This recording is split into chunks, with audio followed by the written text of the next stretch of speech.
Bharatiya Janata party पिछले कई चुनाव से किसी भी मुस्लिम कैंडिडेट को अपना उम्मीदवार नहीं बना रही है, पर इस बार के लोकसभा चुनाव में Samajwadi party, Bahujan Samaj party, RJD सहित कांग्रेस जैसी पार्टियों ने भी मुस्लिम कैंडिडेट से दूरी बनाई है, जिनका मुख्य आधार है मुस्लिम वोट बैंक रहा है। इस बार दिलचस्प यह है कि जिन सीटों पर मुस्लिम आबादी 40 से 50% तक है, वहां से भी किसी सेक्युलर पार्टी ने मुस्लिम कैंडिडेट को प्रत्याशी बनाने में सावधानी बरती।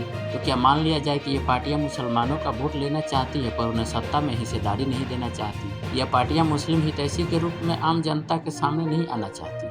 पर तर्क की कसौटी पर दोनों ही बातें गलत साबित होती है, क्योंकि मुस्लिम हितैषी देखने के लिए चाहे अखिलेश यादव हो या तेजस्वी यादव, कोई भी कभी भी कोई मौका नहीं छोड़ा है। सवाल उठता है कि तो फिर कौन से कारण है जिसके चलते टिकट बंटवारे में इन पार्टियों ने मुसलमानों की अनदेखी की है? तो आइए इसी पे कुछ विश्लेषण करते हैं और आइए जानते हैं कि आखिर अनदेखी का कारण क्या है। पहले बिहार से शुरुआत करते हैं। बिहार में आरजेडी लेफ्ट और कांग्रेस ने मुसलमानों को आईना दिखा दिया है। बिहार में आरजेडी के कोर वोट बैंक यादव और मुस्लिम माने जाते हैं, यानी एमवाई समीकरण। लेकिन मुझे लगता है कि अब एमवाई के समीकरण के जगह पर मुस्लिम यादव के जगह पर मल्लाह यादव लिखा जाए और कहा जाए तो ज्यादा सूटेबल होगा, क्योंकि जिस तरह से तेजस्वी यादव और मुकेश सहनी हेलीकॉप्टर में बैठकर और चुनावी जनसभा को संबोधित कर रहे हैं, उसे तो यही लग रहा है कि अब मुस्लिम यादव की जगह मल्लाह यादव ही बोलना चाहिए। लेकिन यादव को तो पार्टी ने उनकी आबादी के हिसाब से टिकट दे दिया, पर मुसलमानों को बिहार में 17 से 18% के करीब यादव और करीब इतना ही मुस्लिम आबादी, और 23 सीटों में से करीब 8 सीटों पर यादव उम्मीदवारों का चयन किया गया, जबकि मुसलमानों के लिए केवल 2 सीट ही निकाल सकी है पार्टी। मधुबनी सीट से अशरफ अली फातमी को टिकट मिला, जबकि अररिया सीट से शाहनवाज आलम को टिकट मिला है। आरजेडी अब तक बिहार में 4 से 5 सीटों पर मुस्लिम उम्मीदवार उतारती रही है। बेगूसराय सीट आरजेडी ने लेफ्ट को दे दी,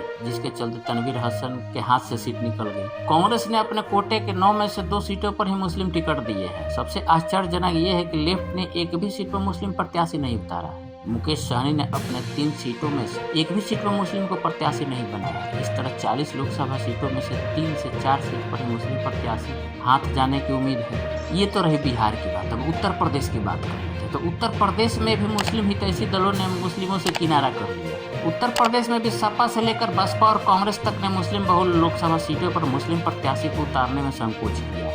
पश्चिमी यूपी के कई लोकसभा सीटों पर 26 से 50% तक मुस्लिम आबादी। यही कारण है कि 26 लोकसभा सीटों पर मुस्लिम वोटर अहम भूमिका निभाते रहे, और सपा ने अभी तक सिर्फ 4 मुस्लिम प्रत्याशी बनाए, जबकि बसपा ने 7 मुसलमानों को टिकट दिया है। कांग्रेस ने यूपी की 2 सीटों पर मुस्लिम कैंडिडेट उतारे। यूपी के मेरठ, बिजनौर, मुजफ्फरनगर, मुरादाबाद, कैराना, संभल, बरेली, बदायूं, गाजीपुर, श्रावस्ती, गोंडा, आजमगढ़, फिरोजाबाद, लखनऊ, लखीमपुर खीरी, शाहाबाद, बागपत, प्रतापगढ़, सीतापुर, देवरिया, डुमरियागंज, सुल्तानपुर, संत कबीर नगर, उन्नाव, रामपुर और सीतापुर लोकसभा मुस्लिम समुदाय के नेता चुनाव लड़ते रहे।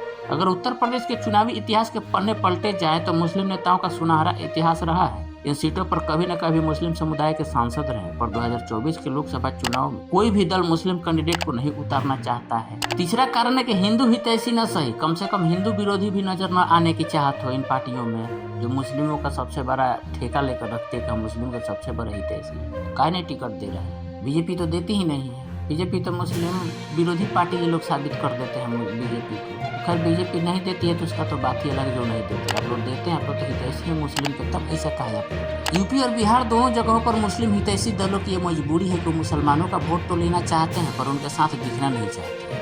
पार्टियों की चाहत है कि उनकी हिंदू हितैषी की छवि न भी बन सके तो कम से कम हिंदू विरोधी कहीं से भी नजर न आए। यही कारण है कि पूर्णिया जैसी जगह, जहां पर करीब 7 लाख मुस्लिम वोटर्स हैं, आरजेडी ने एक अति पिछड़ा कैंडिडेट को उम्मीदवार बनाया है। यूपी में कम से कम आधा दर्जन ऐसी सीटें हैं जहां 30 से 40% मुस्लिम मतदाता है, पर समाजवादी पार्टी हो या बहुजन समाज पार्टी, सभी ने मुस्लिम कैंडिडेट से किनारा कर लिया है। मेरठ, बिजनौर, मुजफ्फरनगर, बागपत आदि में किसी भी दल का कोई मुस्लिम कैंडिडेट नहीं है, जबकि यहाँ अच्छा खासा मुस्लिम मतदाता है। लेकिन सबसे बड़ा रीजन ये है कि मुस्लिमों के बीच से नया नेतृत्व सामने नहीं आ रहा है। मुस्लिम जनमानस के साथ एक और मुश्किल सामने आई है। मुस्लिमों में कद्दावर नेतृत्व का अभाव हो गया। ऐसा नेतृत्व जिसे पार्टियां खुद अपने पास बुलाना चाहिए, या ऐसा नेतृत्व जो जिस पार्टी में जाए वहां मुसलमान को छोड़ चला जाए। जाहिर है जब नेता को पार्टी के नाम पर ही वोट मिलता है तो पार्टी की दादागिरी चलेगी ही। पार्टी जिस किसी को खड़ा करेगी मुस्लिम वोट उसे ही मिलेगा। यह अधिकार पार्टियों को खुद मुस्लिम जनता नहीं देती है। मुख्तार अंसारी, अतीक अहमद और शहाबुद्दीन जैसे नेता माफिया थे, पर जिस पार्टी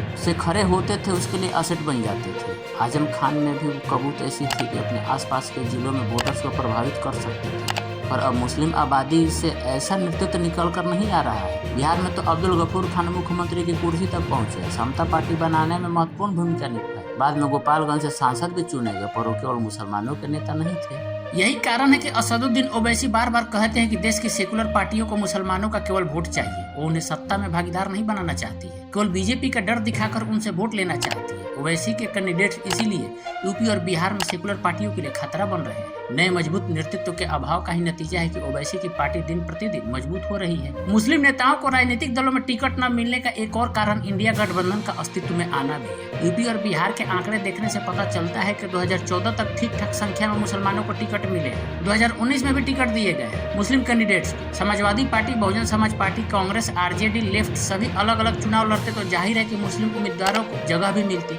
किसी संसदीय सीट पर जब एक पार्टी मुस्लिम उम्मीदवार खड़ा कर देता तो दूसरी की भी मजबूरी हो जाती है, क्योंकि पार्टियों को डर होता है कि कोर वोटर्स भी पार्टी की दीवार तोड़कर अपने सहधर्मी उम्मीदवारों को वोट करता है। पर इस बार ऐसा नहीं है। मेरठ में बहुजन समाज पार्टी ने मुस्लिम उम्मीदवार खड़ा नहीं किया तो समाजवादी पार्टी पर भी मुस्लिम उम्मीदवार खड़ा करने का दबाव नहीं बना। इसके अलावा सीट शेयरिंग के चलते भी कई मुस्लिम कैंडिडेट्स के अरमानों पर पानी फिर गया है। बिहार में ऐसी कई सीटें हैं जो लेफ्ट के हिस्से में चली गई, जहां से आरजेडी अपने मुस्लिम उम्मीदवार देता रहा है। मुस्लिम कैंडिडेट से दूरी बनाने का एक और महत्वपूर्ण कारण बीजेपी के प्रत्याशियों को हराने के लिए जातिगत समीकरण साधने की मजबूरी भी सामने आ रही है। पश्चिमी यूपी को हम उदाहरण के तौर पर लेते हैं। मेरठ लोकसभा में करीब 37% मुस्लिम वोटर्स हैं, पर यहाँ किसी भी राजनीतिक दल ने मुस्लिम कैंडिडेट को खड़ा नहीं किया। इसके पीछे जातिगत समीकरण साधने की बात उभर कर आ रही है। समाजवादी पार्टी ने जहां बीएसपी को काटने के लिए दलित प्रत्याशी को कैंडिडेट बनाया है, तो वहीं बीएसपी ने सवर्ण प्रत्याशी को खड़ा कर बीजेपी से वोट खींचने की कोशिश की है।